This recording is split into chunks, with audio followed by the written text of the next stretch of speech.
So hello, Mr. Ben. So thank you so much for taking this time with this interview. So today we're going to be talking about your book, A Super Scary Narwhalloween. And so can you start by telling us a bit more about yourself in the book? Sure. Um, so I've been making books for a while now. A Super Scary Narwhalloween is the eighth book in the Narwhal and Jelly series. Yeah. Um, it's was probably the most requested sort of Narwhal and Jelly title to make was a Halloween one. And finally had the right sort of ideas to go behind it. In addition to Narwhal and Jelly, I do a series called Tater Tales, and I've done a number of picture books, and been making books for, about 12 years or so now. Oh, wow, that's a long time. Yeah. Um, so what inspired you to become a writer? What inspired me to become a writer? It's a bit odd, actually, that I ended up becoming a writer because when I was a kid, I wasn't so sure that I liked books. I loved books with pictures. And now I take it, Ariel, that you are a big fan of books because you're doing this, right? Yeah, yeah. Yeah. I wasn't so sure because it was difficult for me. It took me quite a while to learn to read. And when it did finally click, though, uh, then it started opening that door to just how magical books can be and all the different places they can take you. And I was reading books with kids when I was in college, and that's where I first got in my head, well, what would it look like if I made a book? And I decided to try to find out and see what that sort of book would look like. Yeah. So what inspired you to write A Super Scary Narwhalloween? So I think it's been coming for quite a while that there would be a Halloween themed narwhal and jelly. Um, and part of that is that it was requested a lot, but I think the biggest thing is that narwhal just likes to dress up a lot, and that's been the case from the very get-go. So the original narwhal and jelly story I had in mind that isn't published involved narwhal dressing up and trying on a lot of different clothes. Um, and so it's been there from the start that narwhals enjoy dressing up and Yeah. finally got a moment to explore that a bit more. Mm-hmm. So are there any interesting or memorable experiences that happened in your life that influenced the book? Hmm. Well, Jelly and I have a lot in common. Um, we are both worrywarts and scaredy cats. No more scaredy fish. Doesn't quite work as well. Um, we're jellies. Um, so even when I was a kid, like Halloween had this equal parts excitement for me, but also terror for me. I remember very vividly my first haunted house experience. Have you done a haunted house before? Not yet, not yet. Not yet. Yeah. Well, I thought I was ready. I was in third grade, and Yeah, I'm third grade now. you're in third grade now? Yeah. Oh man, I'm going to have to tell you about my first day of third grade sometime. It was very bad. I'm hoping you had a much better first day of third grade. Yeah. But within my third grade year too is when I did my first haunted house, and I thought I was ready. My parents were part of the team that was putting on the haunted house. It was at my school, and I knew what the first portion of the haunted house was like, but the second portion I didn't know too much about. So I go through this like secret tunnel, and next thing I know, there's all this like air hissing and it's all dark. And I got super freaked out. And the people behind me, like I just froze. And everyone behind me is like, hey, come on, what's going on? And next thing I know, they're all going past me. And as they go past me, they knock off my glasses. And so now, not only is it already difficult to see, it's really, really difficult to see. I'm feeling around, trying to find my glasses, terrified. Everyone else is left. I'm all alone. I finally get out of there. In the next section, there's this really scary guy. I don't want to go too much into it, but that he was dressed up and like had like weaponry sort of stuff, and I was all on my own, and I freaked out. Um, Yeah, so I have often had this experience of um, feeling pretty scared, but then Yeah. like Jelly, needing to find that superness inside at points. Um, and Halloween now, I think, is probably if not my favorite holiday. It's right up there. How'd you come up with the title? So I came up with part of the title, but part of the rest of the title, someone else gets the credit for. So the Narwhalloween section, I had it as like Narween or something like that. It didn't occur to me that the um, HAL at the end of Narwhal would work perfectly with Halloween. That credit goes to John Martz, who's the art director for the book, Yeah. as well as an author and illustrator himself. Oh, Um, nice. and then the super scary part. I thought there was something really funny about the idea of like saying it's super scary when you're seeing this like really sweet image and cute image. I liked how that kind of disconnected. But then also super and scary are kind of the two central sort of themes explored within it. So I also liked that part of it. Yeah. So can you just about your process of writing the book and how long it took? Yeah. So I think for this particular one, it was over the course of a few years that I'd kind of been thinking about it. So Yeah, one of the things I've been doing is each October, I would draw a whole bunch of different narwhals dressing up as different things each year. yeah, And I would get suggestions from kids and other people about what should narwhal dress up as. And so we had, narwhalruses and um, potato narwhals or nartatos and all sorts of different narwhal costumes. And I was trying to go, what would be the element that would bring this all together?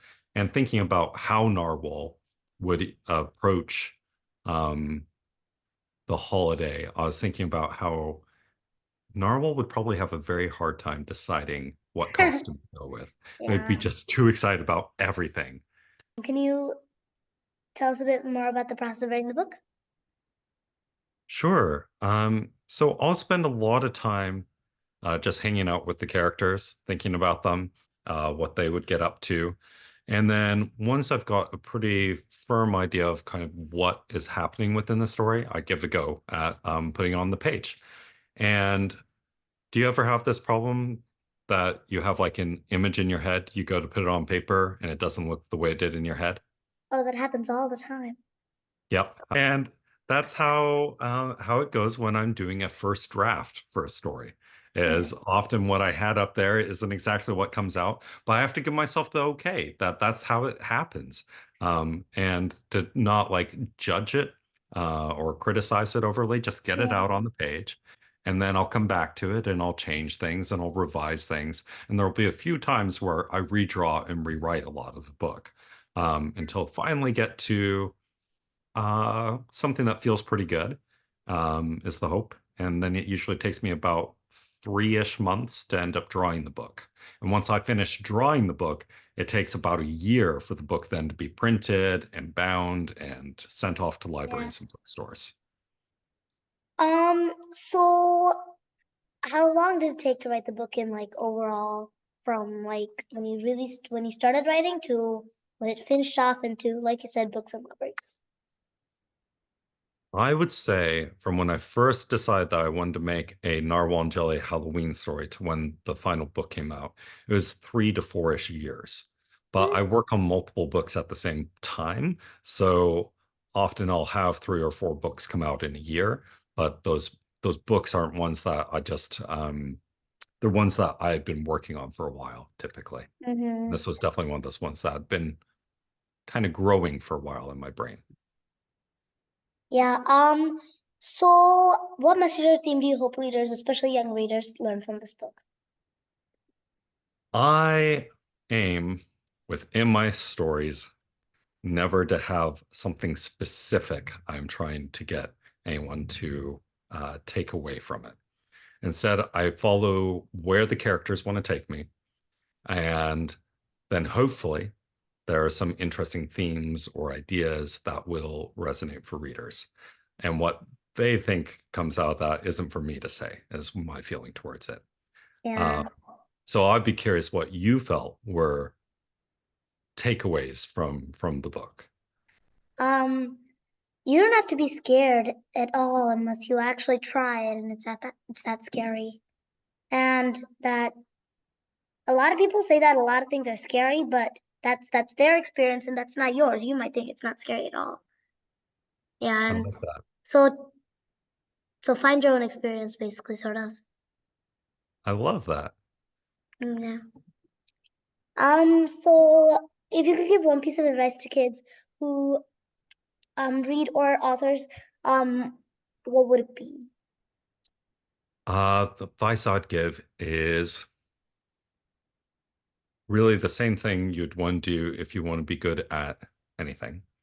Um, if you want to Practice? be really good at, right, Yeah. soccer, guitar, balancing pineapples on your head, it's all about practice. The more you do it, the better at it you're going to get generally. And you're going to make a lot of mistakes along the way, and that's part of it.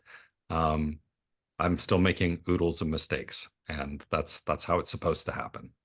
Yeah. If you didn't make any mistakes, I'm pretty sure a lot of people would suspect you of being perfect alien who does everything perfect. Exactly. You wouldn't be very human-like if you didn't make Yeah. mistakes, right? Yeah. Unless you've been like doing the same thing for like thousands of years, which no one actually lives that long. So like, yeah. Right? Totally. Mm. So if you could travel back in time and give yourself one piece of advice, what would it be? To have more fun, to take myself a little less seriously. I think this is a trap that I fell into early on when I was trying to create books, was taking it a little too seriously and not allowing myself to just authentically tell the stories that I wanted to make. You know what I mean by that?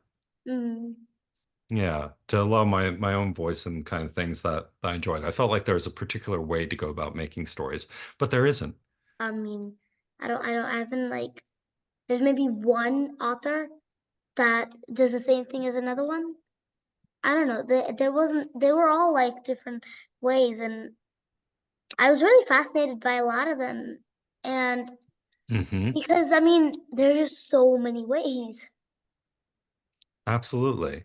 And there Yeah. isn't like one right way of doing it. The right way is what's right for you, and the stories that you're trying to tell.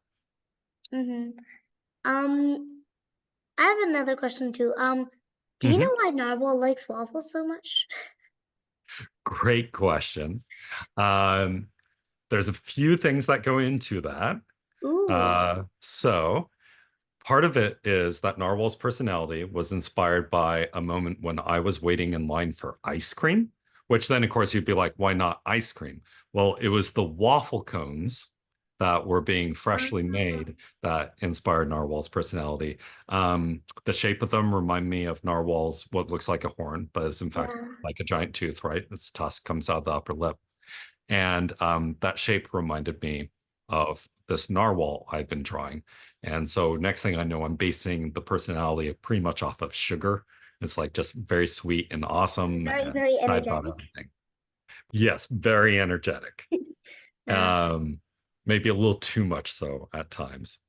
Um, and I think another component then that went into that is that for me growing up, my family very rarely had waffles. It maybe happened once or twice a year. Do you have waffles very often? Well, not really often this year, but last year we had a bunch. I mean, but this year just started again.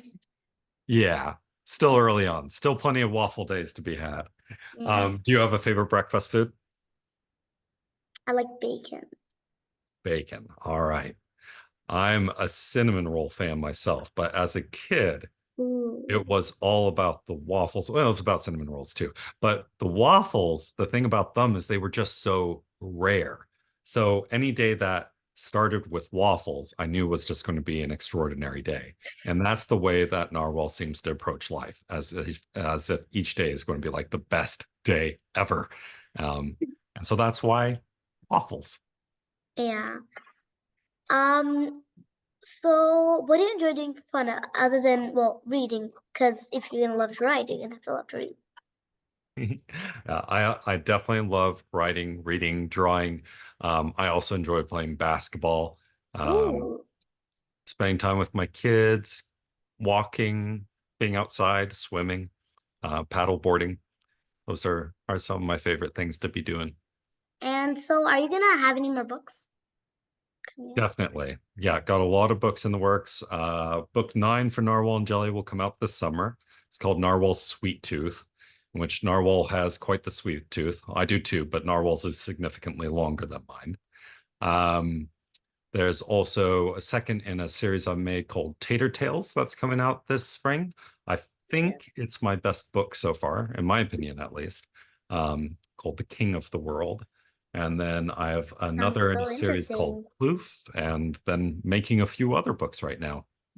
Yeah, that's lovely. I'll be sure to try and see if I can I'll look them up. I'll just look up your name and I'll check them out because well, Narwhal and Jelly, a lot of my friends read those books and they love them too, and so do I. So I'm definitely gonna check out more of your books. Well, thank you. hmm so yeah, good luck with your books. Thanks. Thanks for Yeah, talking with me, and I wish you the best with more of your interviews, but also with your writing and comic making and swimming and all the rest of it. It was really thank nice talking you. with you. Thank you. Yeah, nice talking with you too. So thank you so much.